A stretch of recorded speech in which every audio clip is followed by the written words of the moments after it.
देखिए, जो बालूगंज में आशीष शर्मा जी और राकेश शर्मा जी के खिलाफ एफआईआर दर्ज की गई है, विधायकों की खरीद फरोख्त कर अनड्यू एडवांटेज लेकर और क्रिमिनल कॉन्स्पिरेसी रचकर सरकार को गिराने की मंशा से जो अपराध किया गया है, उसमें आज बेल लगी थी।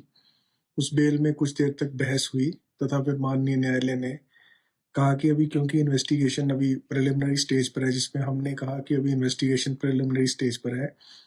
राकेश शर्मा को बुलाया गया था, परंतु उन्होंने उस तरह से कोऑपरेट नहीं किया जो करना चाहिए था, और वो एक सब रिकॉर्डेड तथ्य है कि क्या-क्या बातें उन्होंने कही और इन्वेस्टिगेटिंग ऑफिसर्स को भी धमकाया। ये सारी बातें हमने न्यायालय के ध्यान में लाई। तो न्यायालय ने कहा कि अब इस मामले की सुनवाई 26 को होगी और ये एक्यूज्ड जो है, वो इस मामले में इन्वेस्टिगेशन में जब भी बुलाए जाएंगे वो इन्वेस्टिगेशन ज्वाइन करेंगे। अब इन एक्यूज लोगों ने एक और पिटीशन डाली है जो एफआईआर क्वैशिंग के लिए डाली है। उसमें अब अगली डेट जो है 26 तक रखी गई है। उसमें हमें निर्देश दिए गए हैं कि जो इनकी पिटीशन है उसका जवाब देगी सरकार, और 26 तारीख तक को उस मामले में अगली सुनवाई होगी। तो इन दोनों मामलों में जो सारांश में मैं कह सकता हूँ कि 26 तारीख के बाद ही कोई अगली कार्रवाई होगी।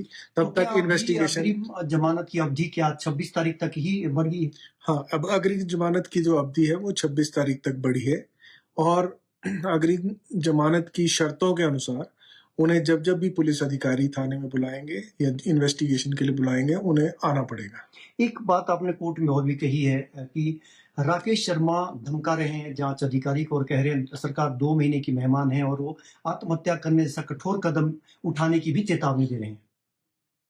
देखिए, ये रिकॉर्डेड वर्जन है पुलिस स्टेशन में, और ये हमारी जो आज स्टेटस रिपोर्ट फाइल की गई है उसका भी ये वर्जन है। उस सब में ये कहा गया है कि राकेश शर्मा जी को जब बुलाया गया था तो उन्होंने इन्वेस्टिगेशन ज्वाइन करने की बजाय अपने पूर्व पद का रोब दिखाते हुए अधिकारियों को डराने धमकाने की कोशिश की, परंतु हम ने उस सारे तथ्यों को रिकॉर्ड करने के पश्चात कोर्ट के समक्ष रखा, और इन्हीं तथ्यों के आधार पर कोर्ट ने आगे निर्णय लिया कि मामले की सुनवाई को आगे स्थगित किया जाता है। पहले ये लोग इन्वेस्टिगेशन ज्वाइन करें, और अगर इन्वेस्टिगेशन की स्थिति को देखते हुए ही अग्रिम जमानत पर अंतिम फैसला होगा। हमसे जुड़े रहने के लिए हमारे YouTube चैनल को सब्सक्राइब करें और नई वीडियो की नोटिफिकेशन के लिए बेल आइकॉन को दबाएं। अगर आप ये वीडियो Facebook पर देख रहे हैं तो लाइक जरूर करें और ज्यादा से ज्यादा शेयर करें। इसी तरह के और भी अपडेट्स के लिए फॉलो करें हमारा Instagram पेज himachal.kesri।